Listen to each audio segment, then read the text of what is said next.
And we're live. All right. How you doing today, Jerimic? Good. About yourself? I'm doing really good. I've never heard that name before. That's a really cool name. Yeah, I appreciate it. I guess my grandmother named my father, and I'm a third. Oh, interesting. Well, that's cool. Passed down. Yes. Yeah. So are you from the Lansing area? Born and raised. Born and raised. Yeah. Pleasant Grove in and Lansing. Holmes. Oh, Yes, okay. Yes. Okay, so South Lansing? Yeah, in the hood. Well, so do you still live there? No, I'm actually a Delta Township resident now. Okay. So how was that, girl? I feel like this is awkward. This interview is slightly awkward. It just feels strange, like a little stiff. I don't know. Where was I at earlier, actually? And I felt like it was the hood. And I'm like, man, I don't miss this, But the thing is, where I was, you went across the street, you got Vaughn's Market. I think Rio's over there, across the street from the Boys and Girls Club. So you know to stay away from there, right? So where I was at, we knew everybody there. We knew everybody that was doing the dirt or whatnot. But overall, solid. I'm very thankful for my upbringing. My mom did a great job. What is it about like the hood that keeps it kind of that cycle, right? Like what keeps people in the cycle of just doing the things that they do? Well, it's systemic, right? Yeah. The oppression of, African Americans, black people, color people, blacks, whatever you want to call them, right? Or call me, right? Yeah. Can we adjust the mic? Sure. Just move it down slightly. Okay. Yeah, I can't see your face. Okay. You're good though. You're good. All right. You're good. All right. All right. Cool. Yeah. So, again, it's just systemic. It's unfortunate, but I can tell you now that, in my opinion, I can speak for Lansing. Okay. Every kid in Lansing has an opportunity to be great. I had an opportunity. I still have an opportunity. I'll be 32 this year. The Promise Scholarship is incredible in Lansing schools. If you can stay on the right path, it starts at home. It starts with parenting. So if you can stay on that right path and have a support system, you can do great things. I like to share with people that there are valedictorians and salutatorians at Eastern, Everett, and Sexton. Right? Yeah. So there are kids who are actually doing what they need to do, but then you do have that population that doesn't have a support system. It's not being raised to what I feel to be the best way, and they're being set up for failure. How do we change that? I mean, because you had mentioned that it's the parents. It starts with the parenting. So clearly there's a lack of guidance amongst especially the youth, right? Mm-hmm. I mean, because that's where we're seeing a lot of the gun violence. Mm-hmm. Obviously, it's parenting. I mean, at some point it boiled down to the parenting. How do we change that? What can be done? There are a lot of great programs in this area, a lot of great staff members in the schools. I work with the Lansing School District. What do you do with them? I'm actually a public safety officer. Oh, okay. Yeah, so I'm on the ground, boots on the ground. What is that job like? Basically a police officer, in the schools. What kind of stuff do you see? You name it. You're going to make me lose my job. I'm not going to lose my job today, okay? Well, I can imagine because one of the things that is apparent is the gun violence and obviously drugs, right? That's probably pretty rampant in Lansing. I just had a judge on last week who's running for Eaton County, and she was saying that I think it was meth. I think she was saying it is like crazy. Like, I mean, there's so many more meth cases now than there have been ever for Eaton County. Yeah, I believe it. We definitely deal with a lot of vape pens. Oh, none of that, paraphernalia is allowed on school district property. Right. So definitely confiscated a lot of those. Yeah. And I try to educate the kids too. We give them chances, right? It's all public information in the handbook on the website. Yeah. So the school district website, it's nasty for your body, man. Yeah. I'm pretty sure. Why are kids smoking that now? I mean, like you had mentioned, it seems to be a big thing. Like, I think it started kind of with the Juul. Yeah. I remember Ubering. It was like probably 4 or 5 years ago. And I did a lot in East Lansing, and that was one of the things I seen a lot, where people are dropping their jewel pen into my vehicle all the time. Yeah, like so many people had them. You know, I see the breezes, and I think those are relatively inexpensive. But you do got some of the higher end ones that you know, they got the juice, right? Oh, yeah. So we're talking THC at that point, Right. So that's when it's really serious. It's unfortunate. Again, it has to start with parenting. And of course, with marijuana being legalized now, I'm not going to go there. You know, I'm not going to say I'm for or against it, right? It's had its medicinal properties. Right. That was, you know, established years ago. Well, I mean, regardless, it's not meant for kids to be consuming during 100%. School hours. 100%. I mean, even after hours, they probably shouldn't be doing it. You got to be 21. Right. That's reality. But if it affects your cognitive abilities, and you shouldn't be doing it until you're 25. There it is. Well, I think I just heard something where someone's proposing 40 years old. What? Now that's ridiculous. Or to either drink or smoke. I don't know. I just life is almost half over for some people. I've been listening to the urban radio station on Sirius. Incredible, man. Awesome. What is the urban channel? Man, it's I don't have Sirius XM. Yeah. So it's you know, black people, man. They're okay. You know, like jazz type music. I think Heather. No, it's talk. It's all talk, okay. right. So okay. politics, right? Oh. You know, just culture. I think Heather B actually has her own little you know, snippet on there. But there's Reverend L. Sharpton. Okay. So pretty cool, man. That is cool. I mean, I've listened to a lot of NPR over the last few years. Do you ever get overwhelmed with politics? Listen, man, I've gotten overwhelmed with the stock market, man. Isn't that, dude? I've learned to not pay attention to it. My 401ks dropped like $30,000 within the last year. That's why I switched mine to BlackRock, man. Back in the first week of January. BlackRock? You know, BlackRock is the financial institution. Oh, right. So they had I forgot exactly what it's called, where they just hold your money. Okay. You know, you can only do that maybe twice, I want to say, over the life of your 401k, at least with my employer, which is technically the state of Michigan. Right. But man, it was an awesome option, right? Yeah.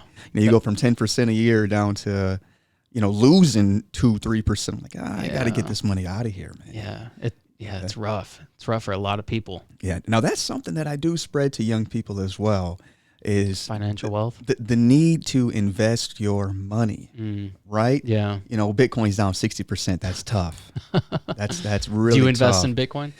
I got some Jasmine, man. Bitcoin. I mean, you'll be lucky to get Bitcoin running 500%. Yeah. In the next 10 years, you'll be lucky. That's my opinion. Right? But man, I've seen on a daily basis. You see stocks. I don't care if we're in a stock market crash or not.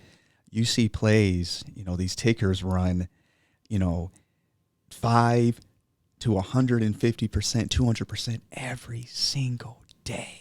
Oof. So you're a big stock guy. Man, listen. if you're 18, you got a job, open up a Webull, open up a TD Ameritrade. I think Charles Schwab owns, you know, TD Ameritrade. Just give it a go, man. You can day trade, you can swing trade, right? You got to have 25 grand in the, you know, in a portfolio to technically day trade, but you know, throw 1,000 in there. You living at home with mom and dad, throw 1,000 in there. Do some research. Download StockTwits. You guys ever heard of StockTwits? No. StockTwits is incredible, man. Huh. It's an application called StockTwits. One thing, I have a friend who's a realtor, and he invests most of his money, extra money, into properties. And he's saying that, you know, regardless of how the stock market goes or the economy, regardless of any of that, you'll always own something in property. So like, even if you want to go sell it, you might lose some money, but you still own that. Like you still have an investment there. I hear you. Yeah. Do you invest in properties or anything like that? Man, I haven't gotten there yet. No. You know, do you plan on it? I'm renting right now and I see what my landlords go through. So, but if you can flip a property or, you know, sell, I mean, you know, I'm definitely open to it. And then I see all these commercial properties that are, you know, they look worn down or they're not filled. it's a tough business. Not, you know. Did you hear about China? How, you know, the housing market, and supposedly, I just heard from a guy. I didn't research it. I just heard it earlier today that the, you know, Chinese have gutted, you know, bank accounts and all this, and are, you know, freezing their accounts. And so now in China, yeah. So now homeowners of China are not paying their notes, supposedly. But I mean, that's just should we look that up? Unfortunate. I think you should, man. Let's look it up. Yeah. Keep talking. Yeah. Yeah. So, you know, I really appreciate you. I've been in Delta Township about 5 years now. I coach basketball at Willow Ridge. My son will be in 3rd grade. My other son will be in 1st grade. I want to be the voice of the community, running for 7th District Eaton County Commissioner. Something I've always wanted to do. I don't know why. Well, you know, going door to door, I passed out about, you know, 3,000 of these actually. Whoa. So, you know what? Were you in Frandor today? No. Did you have people in Frandor? No.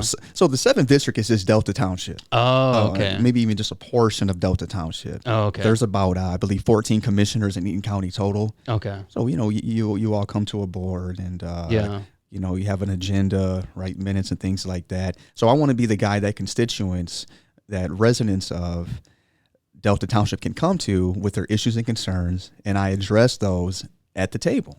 And come together with the rest of the board to make sure that those issues are heard, and then concentrate on countywide issues. Why not? I've already heard so many different issues that I'm not even going to address right now. Roads, I'm sure that's number one. That's one. You know, veterans, just got hit with one today regarding Eaton County sheriffs or Eaton County deputies, you know, not, terminating their employment, not wanting to work anymore because they are not getting paid what they deserve. Wait, Eaton County sheriffs are not working because they're not getting paid? The deputies. That's what I'm hearing. I'm hearing that, you know, that state police is going to have to ramp up. Why is that? What do you mean they're not getting paid? Listen, like I said, I not enough. You know, what are they making? I don't know what they're making. $25 an hour. They're not making enough money. 50 grand. I don't know. I have no idea. Do you think police make enough money for what they do? Do I make enough money for what I'm doing in the schools? No. Well, I mean, that's a whole nother thing because teachers don't make enough money. And I think that's a huge issue. I hear you. Yeah. But going back to China real quick, this is CNN. It says Chinese authorities will start refunding bank customers whose accounts have been frozen for months, following some of the biggest protests the country has seen since the start of the pandemic.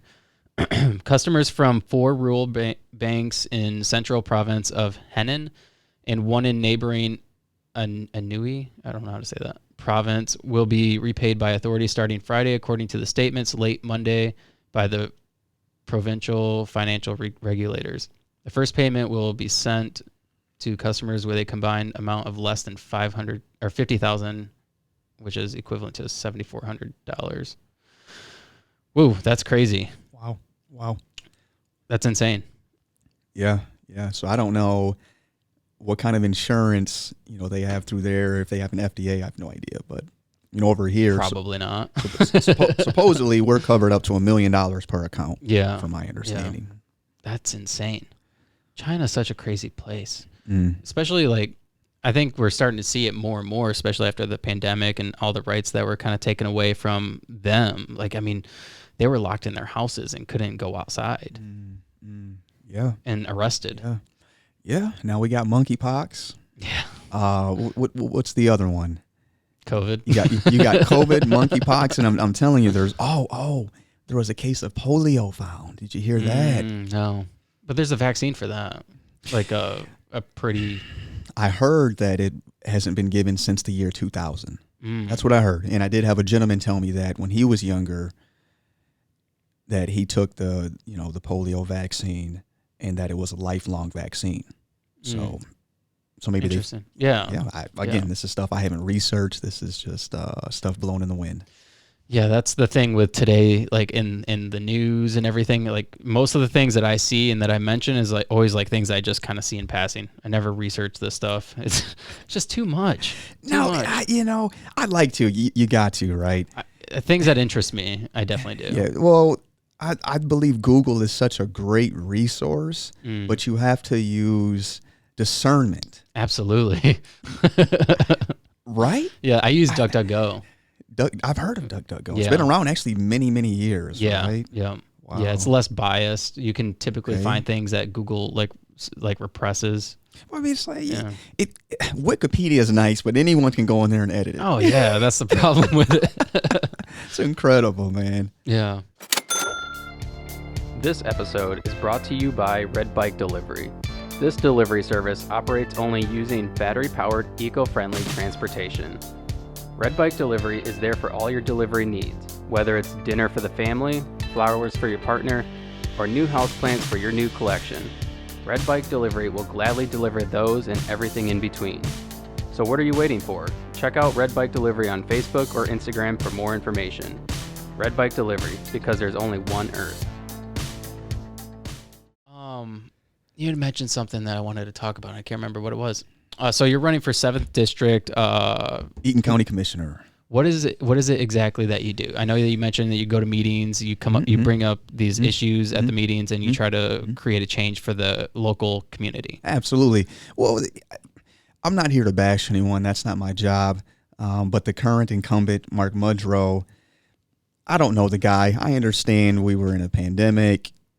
Some might argue we still are. It's a 2-year term. I don't know who this guy, what he does, what he stands for, what he has done. So that's why I decided to take it upon myself to run a write-in campaign. Some might say it's an uphill battle. Why did you choose possible. that? Why did you choose that? I was focused on something else, so I got into the race late. So I didn't have a choice. Okay. I pray that the community supports me. I've got a lot of folks that state they will be writing my name down. Now, when the incumbent won 2 years ago, he ran unopposed. Now there are 2 other candidates on the Republican ticket, and technically I'm on the Democrat ticket as a write-in. Who are the Republicans? One guy I believe is like Clay Cornelius, and then I believe there's a female. Okay. God willingly, I advance to the general election and we square off. When is the general election? August? The primary. The primary, I mean. It's Tuesday, August 2nd. Oh, this Tuesday. Yes, sir. Whoa. Yes. Whoa. Yes. Wow. That's crazy. Yes, exciting. Yeah, that is exciting. And you said you passed out 30,000 of those? No, 3,000. 3,000. 3,000, yes. That's crazy. Yes. Yes. So how long have you been running the campaign? Man, it took me less than a week to pass out 3,000.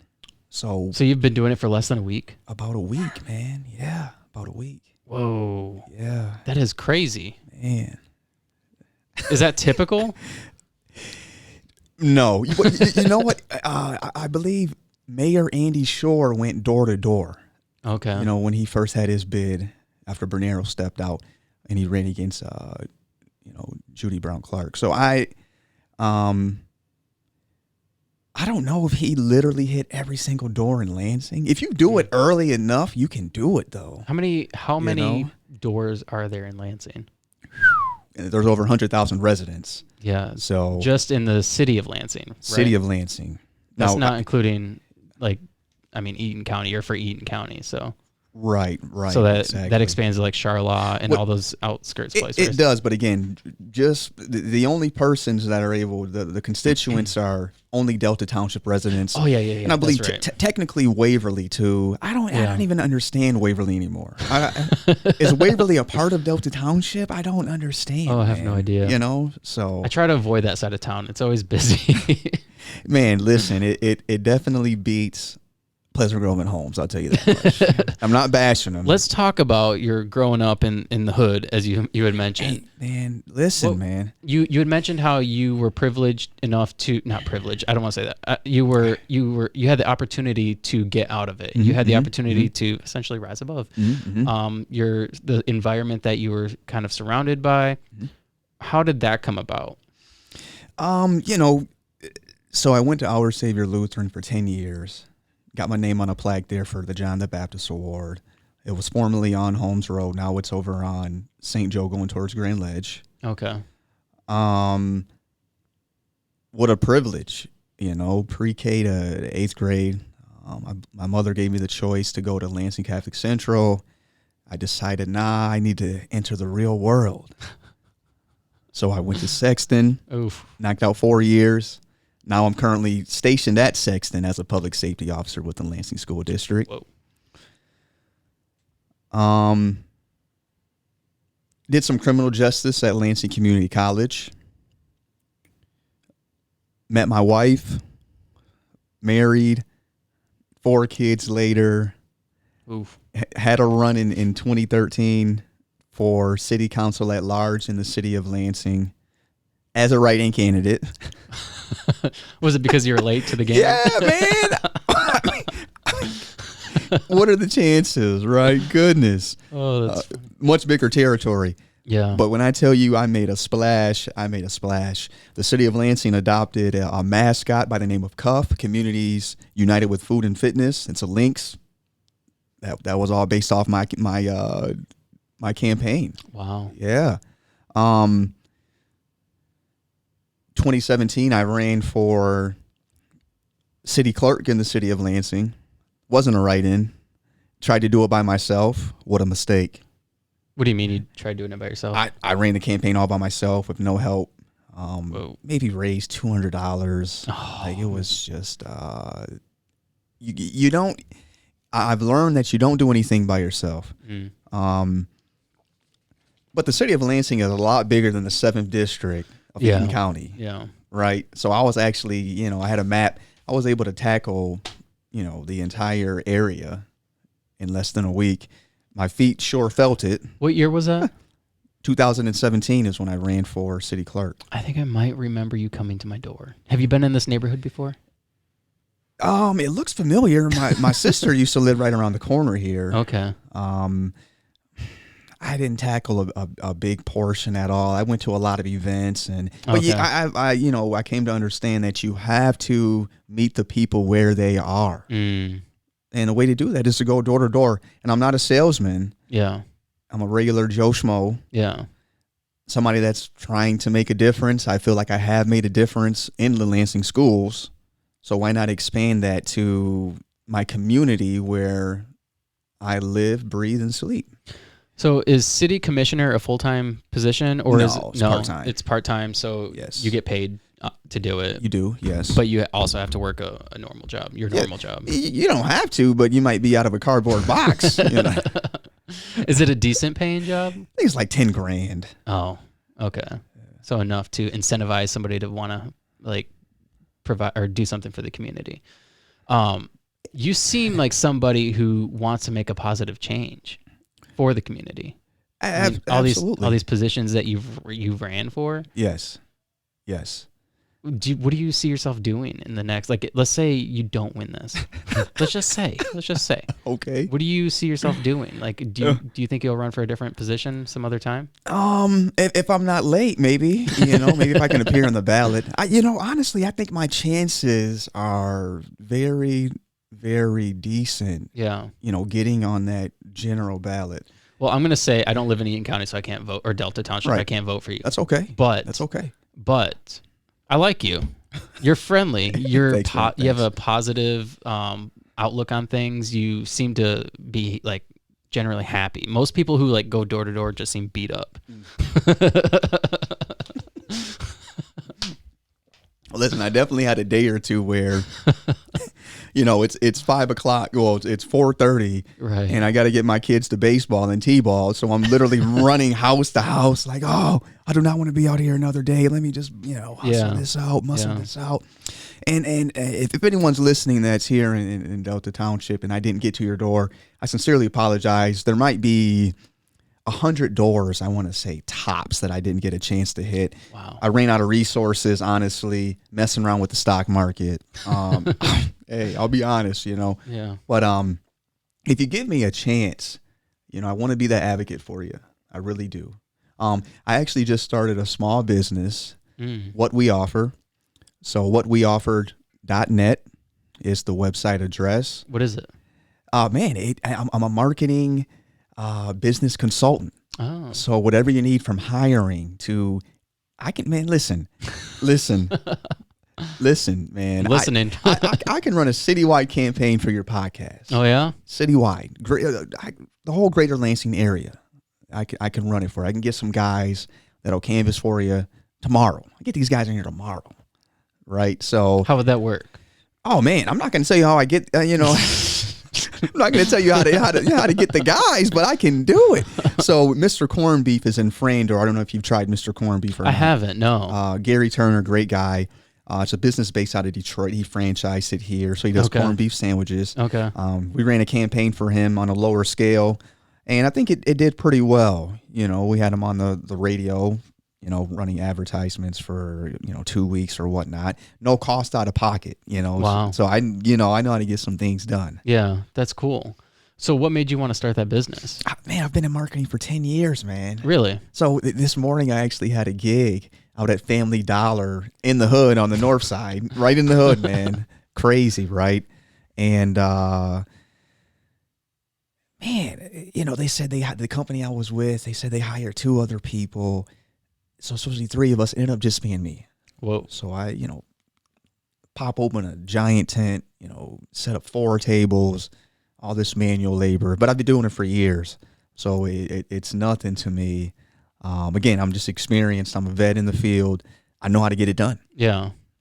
Yeah, that's important though. I mean, and that's good for like somebody who wants to run a campaign because then kind of know how to navigate that field, right? Oh, man. It makes it a little bit easier. Listen, I'm an expert, man. It's not kind of. I'm telling you, man. It's not always easy. But I know how to blitz the market. Yeah. So have you seen success since you started that business? I haven't really put my best foot forward. Okay. I've had one proposal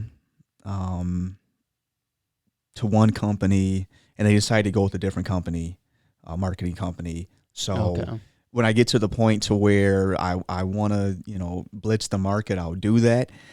If you want to visit whatweoffer.net, you let me know, send me an inquiry, and I will see what we can do for you. Very cool. That's cool.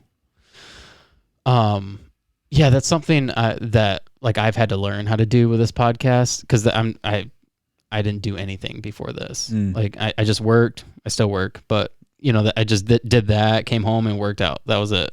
And then starting the podcast, now I'm like learning how to promote and kind of get the word out, and then learning how to do the podcast on top of it. It's just it's a whole thing. It's a whole thing.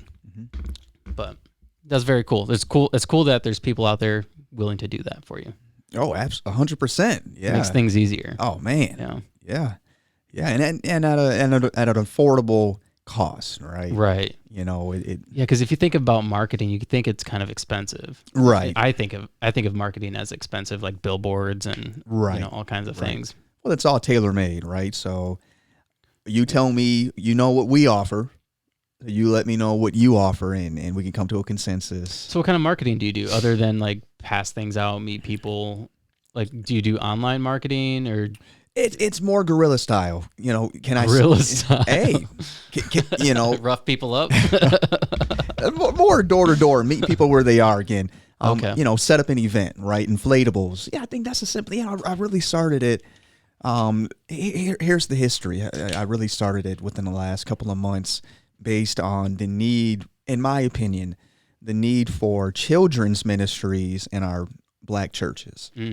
I grew up in a, beautiful black church, and we had a kids ministry, but unfortunately I feel like a lot of our churches don't have that now.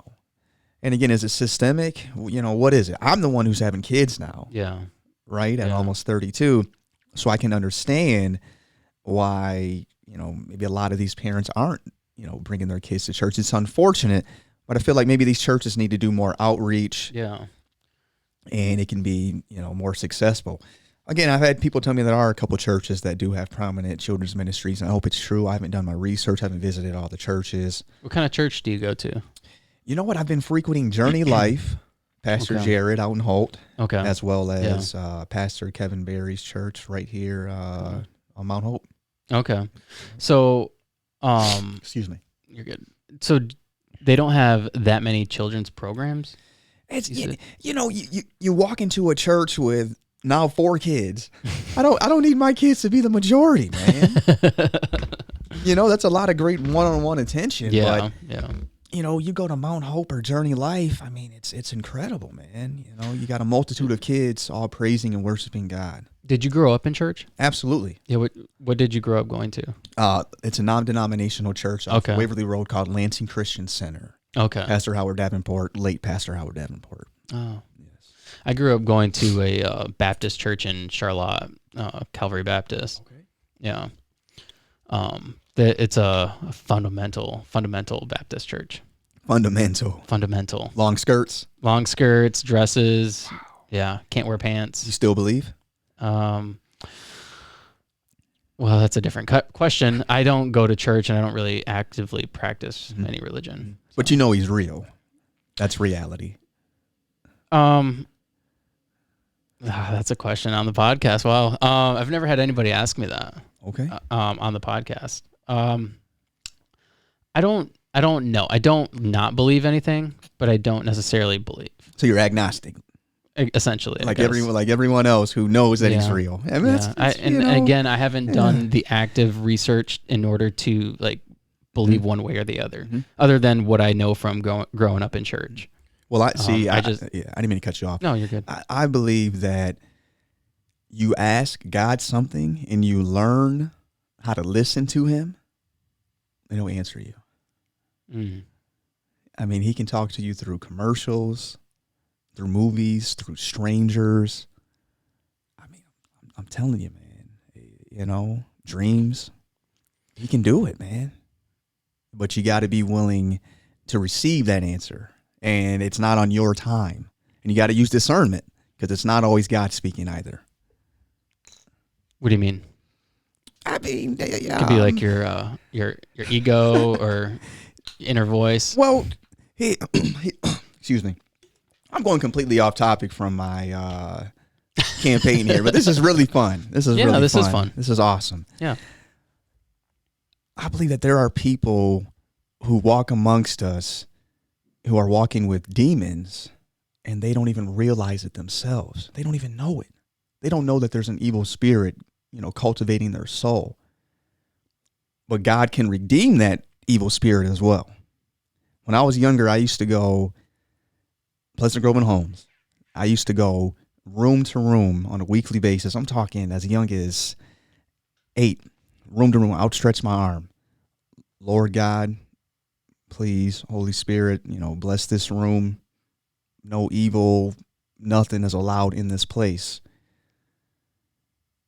I have not experienced any evil, supernatural being in my entire life, and I believe it's because of that. And actually believing and knowing that God is real. That's interesting, though, because I've never experienced any evil spirit. He's real, man. He's real. But I've never prayed that. That's okay. I've never walked into a room. That's okay. But the way you were raised has introduced God to you. I believe that every adolescent has the right to know who God is.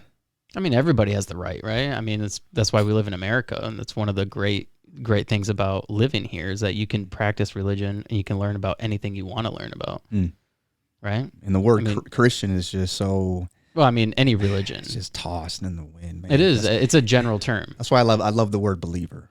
I'm a believer, and I believe that every adolescent, every person has the right to come to know God on a personal level.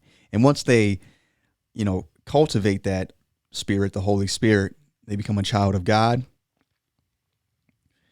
and they learn morality, right from wrong, and then you go from there. I'm far from perfect, man. I've done a lot of dirt in my time. You don't think you can learn that on your own though?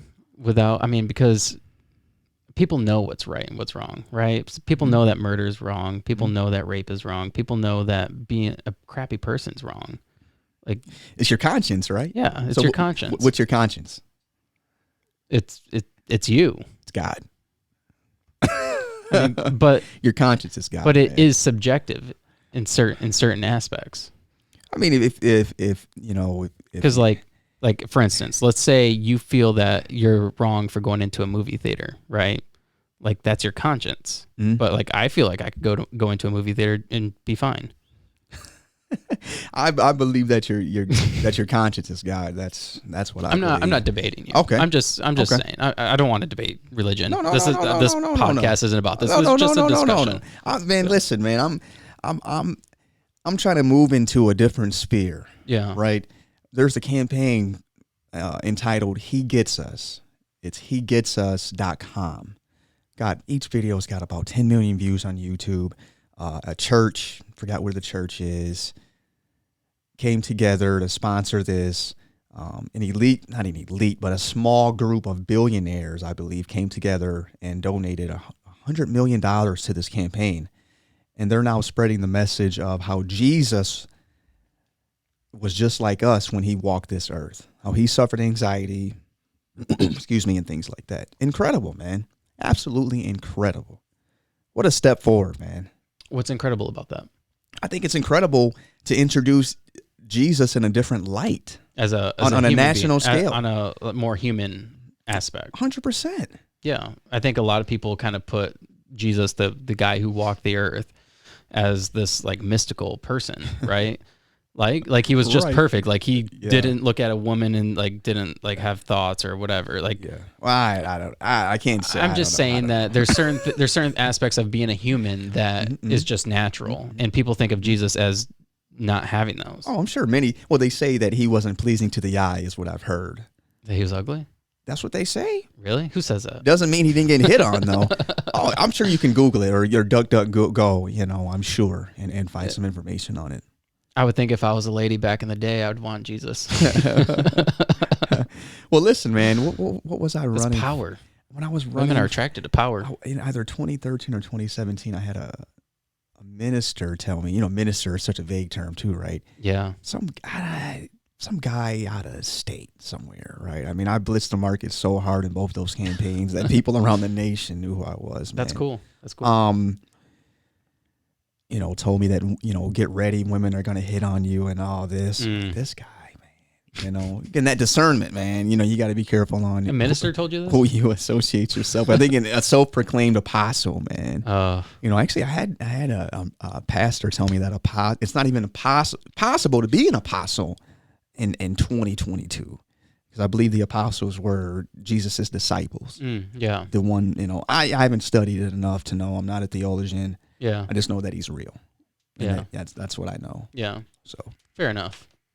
Yeah. There's definitely people out there that are scam artists, right? When it comes to religion. I mean, you have even ministers or pastors or even what are those people called that run those like mega churches? Like televangelists. Like, they're scam artists. They're flying around on jet planes asking you to send more money to them and donate more money to the church, and meanwhile, like, my brother and my sister went to a college called Crown College. It's a Bible college. And the pastor wore like these tailored expensive suits, and then he like drove like a Bentley, and like he's supposed to be like this man of God, but he like looks down on people who dress less than him. Well, you heard about the pastor in New York City that got robbed at gunpoint during a live stream. Supposedly he had, thousands of dollars of jewelry on. Whoa. And so they stole his jewelry. Of course, they think it may have been a setup so he can collect insurance money. Of course, I mean, there's always going to be speculation. Yeah. Do I think it's okay to wear jewelry? I'm missing my gold chain right now. Am I going to buy a gold chain or am I going to put this in the market? Right. And I made a decision to put it in the market. Okay.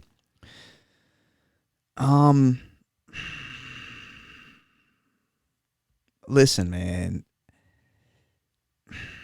If you're winning souls, that's what's important. If you're giving back, that's what's important. I love the campaign he gets us. I can tell you that much right now. So that's all I can speak on. That's cool. That's cool. Oh, I respect that. I'm probably going to get a lot of hate for this one. No, I've had a lot of people on that are religious. You know, it doesn't affect me. I don't believe one way or the other, so I don't like take things personal. I'm open to discussion and I'm open to listening. Well, Delta Township, let me tell you this. I'm what's called a conservative Democrat. FDR, what does that that's mean? My guy. Franklin Delano Roosevelt and his wife did a lot for America when it comes to what our modern, food stamp system, right? I mean, it was huge, right? He was a huge Christ follower, in my opinion. He advocated for, the love of God. So I'm not a liberal. That's just reality. I do consider myself a Democrat when it comes to democracy. In what aspects? And, more of an independent than anything. I just want to see the best candidate in office, the best person to do the job, person who is going to be accountable, fair, I have a honest. question. Sure. For running for commissioner, what aspects of that position are considered Republican and Democrat? It doesn't seem like... You tell me, man. you tell me. Because if you're doing the job that's for the people and what's best for the community, why is that a right or a left issue? I cannot believe when we go to the poll Tuesday, unless you've already voted early at your clerk's office or absentee, we are going to have to choose one side. We have to choose either Democrat or Republican. Yeah. If you choose a candidate on each side, that negates your entire ballot. What are we doing, man? What are we doing? That is crazy. But of course, that doesn't apply to the general election, but it applies to the... Why is that? I have no idea, man. To narrow down the candidates, I mean, man, sick, man. It is. That's sick. Who's listening to this? Somebody explain it to me. Who backed this proposal? What's the bill?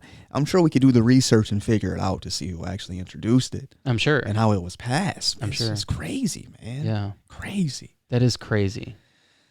Wow. It doesn't make sense to me.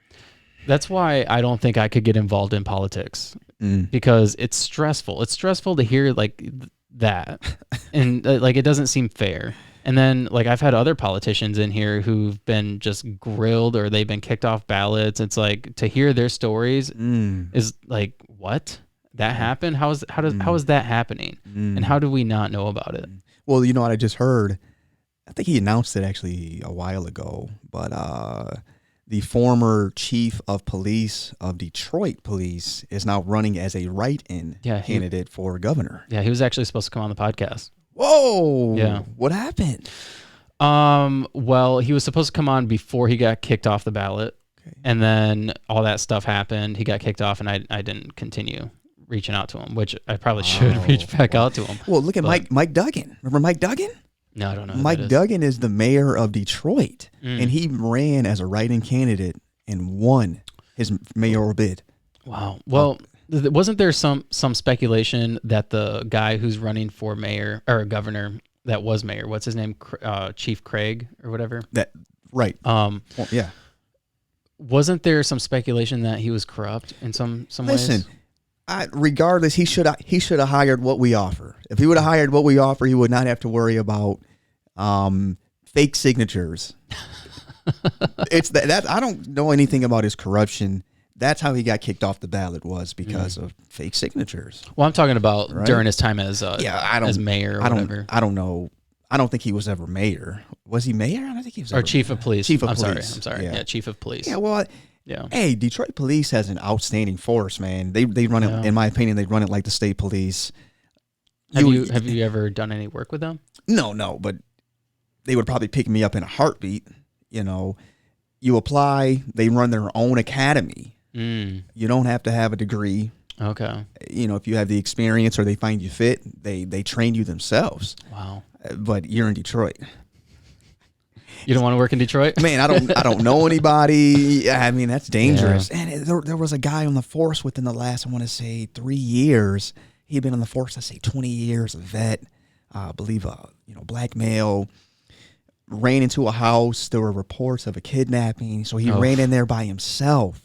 Probably done it a million times, though. Maybe he knew the people there. Yeah. Knew the home. They got him, man. Killed him? They killed him, man. That dude's a hero. The guy's a hero. I mean, he died trying to save somebody. You gotta wait for backup, man. Yeah. You gotta wait for backup. But 20-year vet. But man. it's Detroit. And it's Detroit. Listen, they say in Chicago, I don't know about Detroit, but I believe there's places in Chicago, you don't stop at the red lights. Yeah. You don't, if you see a red light in certain areas and neighborhoods, you drive right through those red lights. Well, maybe that guy seen something in that moment that if he didn't react right then and there, that it's very possible that, she could have been dead, or, very possible. Or that whoever was kidnapped could be dead or gone. I sure hope that city has taken care of his family. I hope so. I can guarantee you had life insurance, but I sure hope that they are doing something above and beyond that to take care of his family. Yeah, absolutely. What was his name? I don't know. You can just Google it. I mean, I'm sure he's probably the only Detroit police officer that's passed away, got murdered within the last 3 years. Hopefully. Was it this year? Oh, yeah. While being ambushed. Whoa. Like 3 years ago. A Detroit police officer was shot and killed on Wednesday after allegedly ambushed by a 19-year-old gunman while responding to a 911 call of gunshots being fired, authorities said. Detroit Police Chief James E. White said that the 4 responding officers engaged and killed the gunman, Imani Mac Davis, as he was allegedly approaching the injured police officer and his partner in what investigators believe was an attempt to carry out further attacks. Whoa. Police have not determined the shooter's motivation. Officer Lauren Courts, 40, and his partner had just arrived at the 911 call and were still in their patrol cars as Davis opened fire from an upstairs window, striking Courts, White said. Yeah, I think that's a completely different story. So is that officer still alive? I don't know. Because that's got to be a completely different story.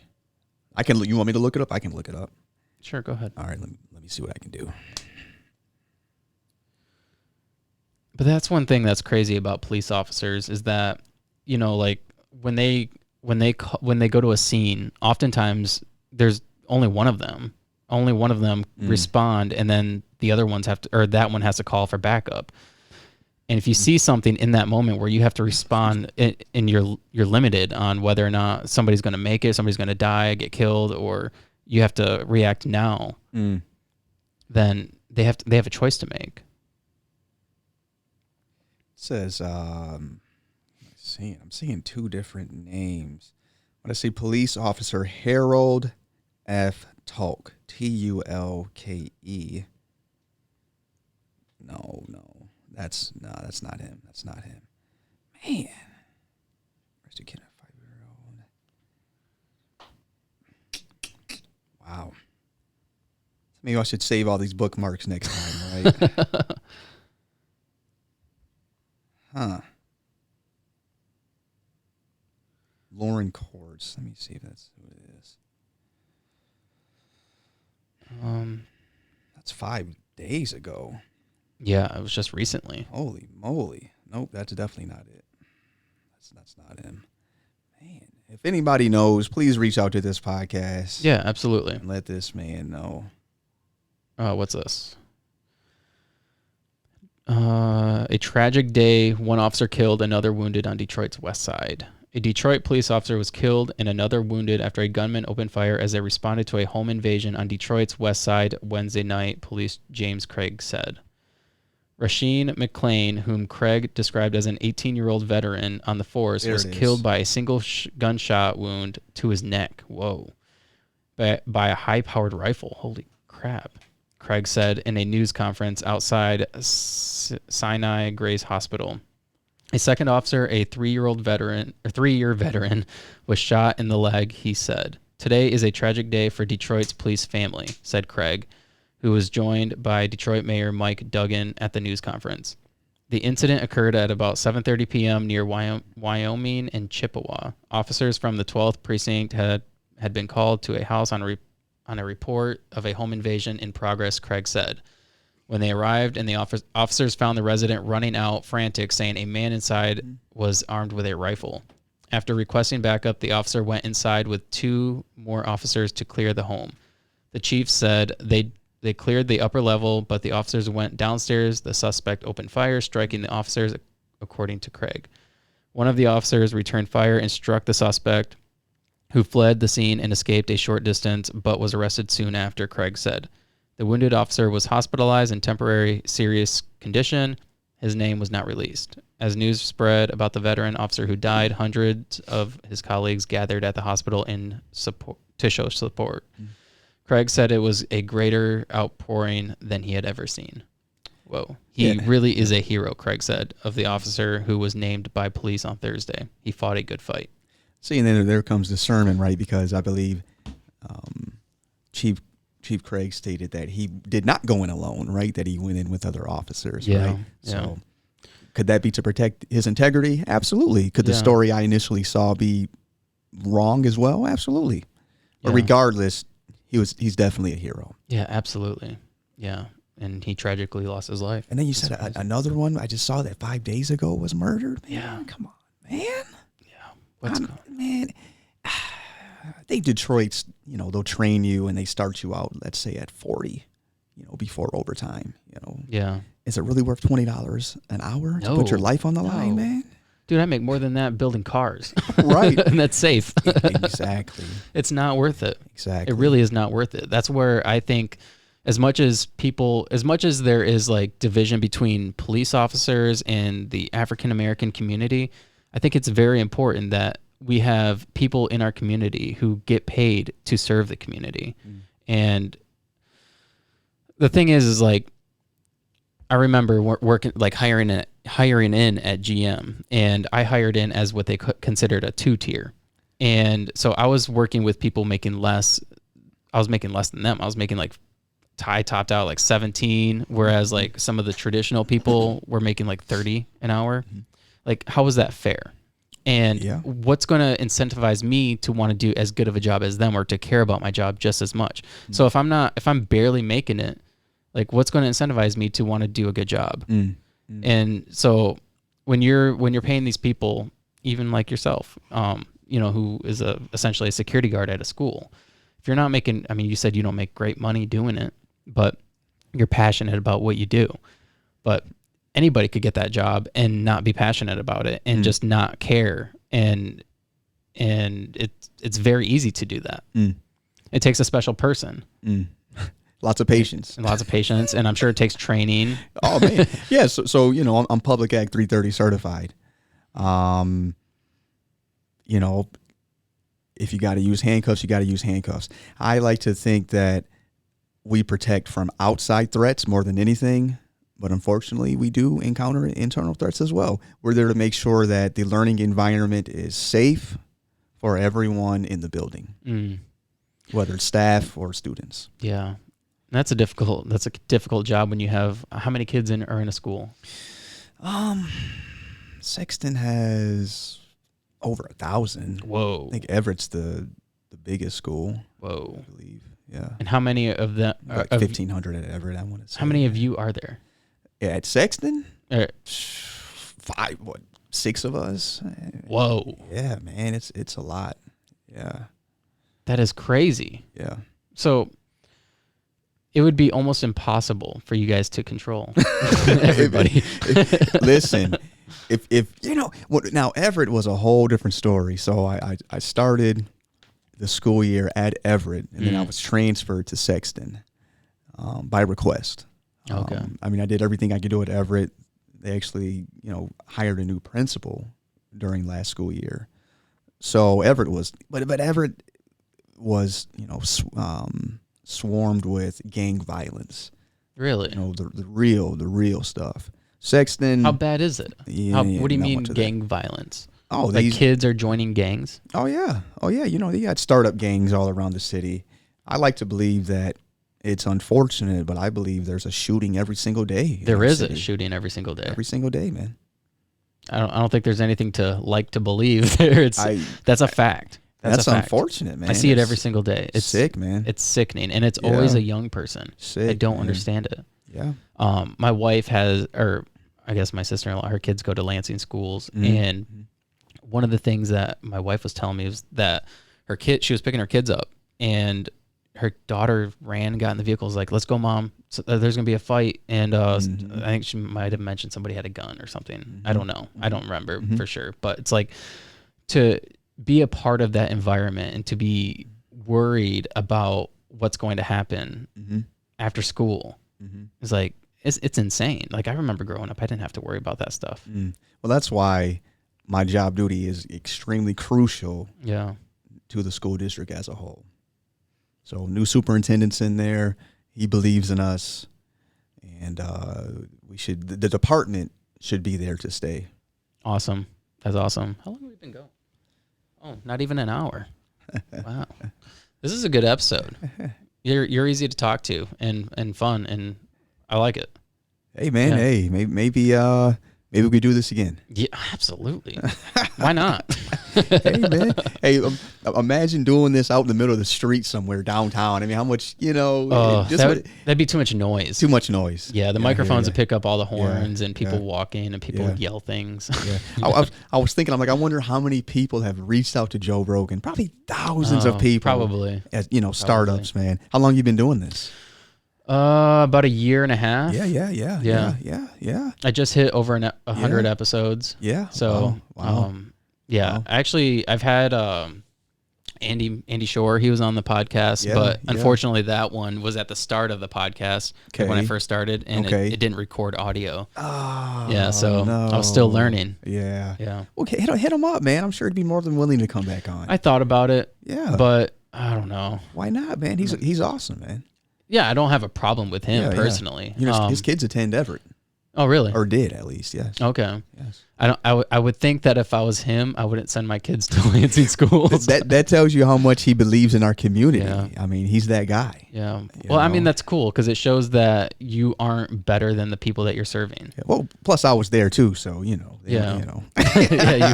protected them. No, yeah.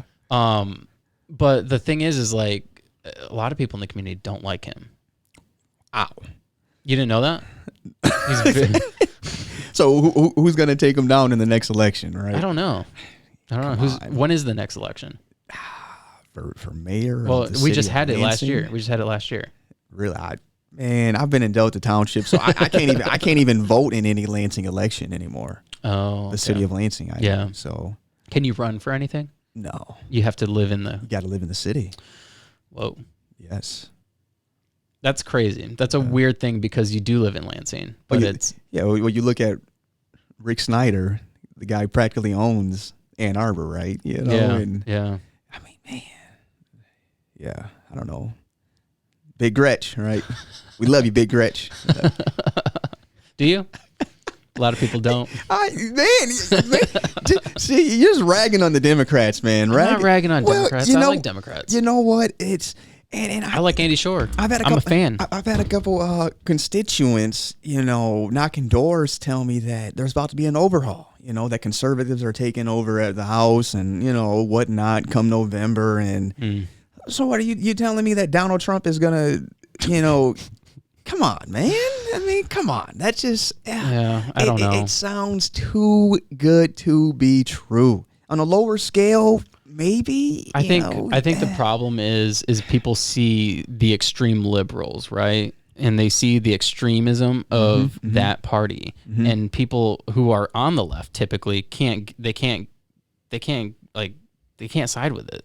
They're almost left without a party because they're more neutral than anything. But then the left starts pushing the agendas this far, and they're like, I'm going to the right. I'm going to the right because they are essentially a man without a land. They want to go somewhere where they have a party. So what's up with abortion, man? You got what, 25 years, man. Over the next 25 years, it's in place. Now, that is crazy. Do you know the history of abortion? The Roe v. Wade and how it was instated? How abortion clinics began? Were they like adoption clinics, right? From my understanding, it was a Caucasian woman who wanted to control the black population. Whoa. So she introduced... I feel like we should fact check that. Abortion clinics. Go ahead. I'm gonna fact check. Go ahead. I'm not saying I don't believe you. So I just don't want. But now you got the left pushing this narrative as if it wasn't a form of genocide to begin with. Incredible, man. Incredible. The history and impact of Planned Parenthood. In 1916, the idea of Planned Parenthood began at the first birth control clinic in Brownsville, Brooklyn. Today, Planned Parenthood affiliates operate more than 600 health centers across the United States, and Planned Parenthood is the nation's leading provider. Okay, that's not what I want. Sounds like a bio. Yeah. On October 16th, 1960, Sanger, together with her sister Ethel Brine and activist Fania Mendel, opened the country's first birth control clinic in Brownsville, Brooklyn. Women lined up down the block to get birth control information. Okay, blah, blah, blah. 9 days later, police raided the clinic and shut it down. All three women were charged with crimes related to sharing birth control information. Sanger refused to pay the fine and spent 30 days in jail, where she educated other inmates about birth control. Although Brownsville clinic was shut down, Sanger went on to travel the country to share her vision, a vision that had deeply harmful blind spots. Sanger believed in eugenics, an inherently racist and oblised, how do you say that? ideology that labeled certain people unfit to have children. Eugenics is a theory that society can be improved through planned breeding for desirable traits like intelligence and industriousness. In the early 20th century, eugenic ideas were popular among highly educated, privileged, and mostly white Americans. Margaret Sanger pronounced her belief in an alignment with the eugenics movement many times in her writings. Especially, this thing keeps popping up, especially in the scientific journal Birth Control Review. At times, Sanger tried to argue with a eugenics that was not applied based on race or religion. But in a society built on the belief of white supremacy, physical and mental fitness are always judged based on race. Eugenics, therefore, is inherently racist. She had beliefs that from the beginning undermined her movement for reproductive freedom and caused harm to the countless people. I want to read this next paragraph. Sanger was so intent on her mission to advocate for birth control that she chosen to align herself with ideas and organizations that were ableist and white supremacist. In 1926, she spoke to the Women's Auxiliary of the Ku Klux Klan at a rally in New Jersey to promote birth control methods. Sanger endorsed the 1927 Buck and Bell decision, in which the Supreme Court ruled that states could forcibly sterilize people deemed unfit. Whoa. Without their consent and sometimes without their knowledge. Whoa. How do they do that? The acceptance of this decision by Sanger and other thought leaders laid the foundation for tens of thousands of people to be sterilized, often against their will. Whoa. I'm going to read the next one too. This is interesting. As a result of these choices, the reproductive rights movement in many cases deepened. I can't read today. I should have you read this. Racial injustice in the healthcare system. The field of modern gynecology was founded by J. Marion Sims, who in the mid-1800s repeatedly and forcibly performed invasive experiments on enslaved black women without anesthesia. Whoa. In 1939, Sanger began what was called the Negro Project. Am I allowed to read that? Come on, man. Alongside black leaders like W.E.B. Du Bois. Yeah, yeah. Mary McLeod Bethune and Rev. Adam Clayton Powell. The mission of the Negro Project was to put black doctors and nurses in charge of birth control clinics to reduce mistrust of a racist healthcare system. Singer lost control of the project, and black women were sent to white doctors for birth control and follow-up appointments, deepening the racist and paternalistic problems of healthcare in the South. Continuing to this day, black women's experiences and pain are too often dismissed or ignored by doctors and other healthcare providers, which, alongside historical dehumanization of black people, contributes to staggering and avoidable disparities in the health system, or health outcomes, rather. Mm. Wow. And it goes on. It's really long. It's a pretty broad article there. Yeah. Yeah. But that is pretty crazy. They were performing surgery on black women without any anesthesia. Well, we can Google eugenics. I haven't done any research, but I know it's not a positive. I know eugenics is not a positive. So I would love to see, what populates, and that'll tell you the whole story right there. So eugenics, the study of how to arrange reproduction within a human population to increase the occurrence of heritable characteristics regarded as desirable. Come on, man. Developed largely by Sir Francis Galton. As a method of improving the human race, eugenics was increasingly discredited as unscientific and racially biased during the 20th century, and especially after the adoption of its doctrines by the Nazis. Woo. In order to justify their treatment of Jews, disabled people, and other minority groups. And this is the woman who is technically the mother of abortion, right? Yeah. And that's what she stood for. But you've got the left. Why do you have to choose a side? Why? Why do you? They made me choose. You have to choose Republican or Democrat to run in this election. So that's what they told me. So you feel like you identified more with the Democrats? I'm a conservative Democrat, man. That's just reality. Yeah. That's reality. The Trump era is done. Yeah. Nothing against, I just don't like his rhetoric. Mr. Trump, I don't like your rhetoric. I don't like your rhetoric. That's probably the nicest thing anybody's ever said to him. I don't like his rhetoric. I think God used him as a tool. For what? We're seeing it. We're seeing it, right? The SCOTUS, man. That's huge, right? So bringing a lot of issues to light, in my opinion. A lot of issues to light. Like what? In your opinion?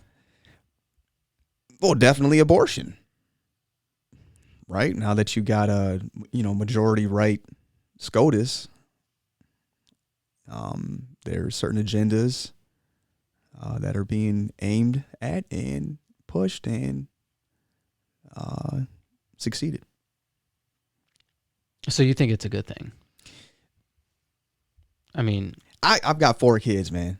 Yeah. I've got 4 kids. Can you do what you want to do with your body? Sure, I agree you can do what you want to do with your body. I just look at the history of it. Yeah. Can you argue with history, though?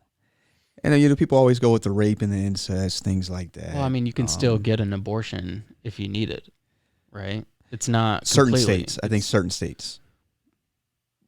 I'm pretty sure you can still get an abortion, though. I think there are certain stipulations. Well, there are certain practices, hospitals, in states that won't allow it no matter what. Right. I'm hearing an argument now about, would you rather save the mother or save the child? Mm-hmm. It's sad that we have to even argue that. What would you do, though? I can't speak on it because, man. I don't even want to think about it, man. Yeah. I know somebody that had to make that choice, and it ruined them. And not ruined them, but like that, making that choice defined the rest of their life. Yeah. And it's a difficult choice to make. I honestly don't know what I would choose. Because like if my wife had that happen, like if we're in that situation, I know that she would be mad if I chose her and didn't choose the baby. But I would, I know that we have kids, like our circumstances right now is like, if we had another kid, like, I'm like, well, I don't want my kids growing up without their mom either. So like, what do you choose? That's correct. One life for another. Yeah, man. bad things, quote unquote, bad things happen to good people all the time. Well, people look at it as a bad thing, but I look at it as a situation that happened to you that you can use to rise above. Okay. I mean, I've had bad things happen to me. Okay. I've had a lot of bad things happen to me, but you don't have to let those bad things define who you are for the rest of time. 100%. I agree. And that's why this podcast was formed, because, like, I hate a victim's mentality. I hate it. I mean, people, like, there's a lot of attention attached to it, especially right now, with a lot of different subjects, especially with the rise of mental health. People just want to, like, wallow in their pity, and they don't want to fix themselves. And that's a problem for me, because I think it's important to address mental health, though. Absolutely. And spread awareness. Absolutely. I'm all for mental health awareness and different programs. Like, I've had several people on the podcast that have mental health, like businesses or organizations, or like this one lady, her name's Katie, and there's a center opening up here in Lansing where it's an old school that they are forming into this mental health, like, facility, where there's going to be, like, classrooms to, like, learn how to, just a bunch of different things, like teach you about mental health. They're gonna they're gonna have, like, meditation and yoga and all these different practices that help people with overcoming. They're gonna have therapy, and they're looking to provide services that aren't readily available for people who can't just go to therapy. Like, I know somebody that was just looking for therapy, and they needed it instantaneously, and they couldn't find a therapist that would call them back, because we're in the middle of a mental health crisis right now, especially coming out of the pandemic. I mean, people are more depressed and have anxiety than ever before. And what do you do about that? But there's people in our community that are making a difference, and they're trying to help these people. But that's one thing that I have personally witnessed with other people, is the victim's mentality. Like, they go through something that happened years ago and they don't want to let go, or like they'll go to therapy and they don't want to follow the steps to try to get better. But there are people that have gone through things that are really bad things, and they find a way to get over it, and they use it as motivation and inspiration to help other people. And that's what Rising Above is all about. Hey, that's awesome, man. Man, what an incredible, almost metaphor, right? That's awesome, man. Yeah, I mean, literally, when I was coming up with this podcast, I was talking to my wife. I'm like, I want to do a podcast, like, to share my story. And I couldn't think of something that would explain, like, my situation. And I'm like, what? I was at work. Like, that's all I thought about. I'm like, what did I go through that, like, defined me? And because my circumstances did define me for a little while, but then I found a way to get over it. I went to therapy, and I actively, like, tried to become a better person. And I got to thinking, like I overcame my situation. Like, what did I do? I rose above it. Rising Above podcast. Yeah, that's awesome. It literally came to me like that. Yeah. And then it's become this thing. Yeah. Are you a Breakfast Club fan, or you stay away from it? That's a podcast, right? Yeah, to a certain extent. Yeah, they're on the radio. Yeah. I haven't listened to it. Yeah. Wow. You got some time, give it a shot. I will. I like to listen to podcasts and different things. So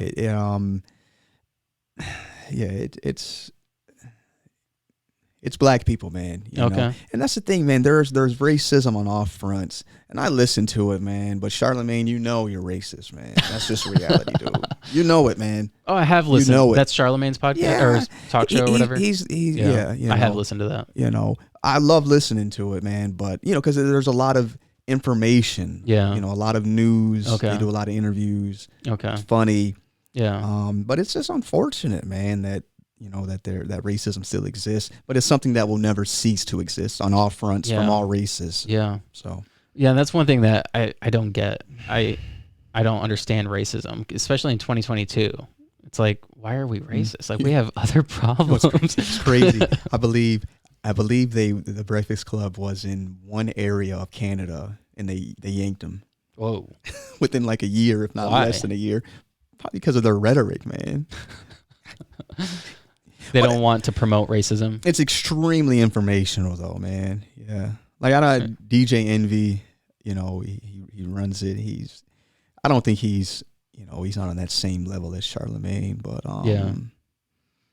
Angela Yee. I've never heard anything out of her, but Charlamagne, man, that guy, man. Have you seen the Wendy Williams movie? No. No. Watch the Wendy Williams movie, man. What is that? You know Wendy Williams? I know who she is. Yeah. It's her. It's like a documentary? Her biography, basically. Okay. But it's somebody acting, portraying her. Oh. But then she does appear at the end of the movie. And that's cool. And I believe that's how Charlemagne got his start, actually. Was working with her. Very cool. Yeah. Is it on Netflix? Or what's it on? Oh, man. It came out within the last 2 years. Okay. I don't know how we watched it. I think I did see something on one of the streaming platforms about that. Yeah. All right, cool. Is there anything else you want to mention? What's the name of your company again, or your business? It's called whatweoffer.net. Whatweoffer.net. Yes. Business needs. I'm your consultant, marketing. Again, when it comes to hiring, blitz in the market, I'm that guy. Like I said, guerrilla warfare. Listen, I knocked out 3,000 doors myself in a week on foot. If you want your customers to be beat up and be forced to come to your business, and Google guerrilla style, man.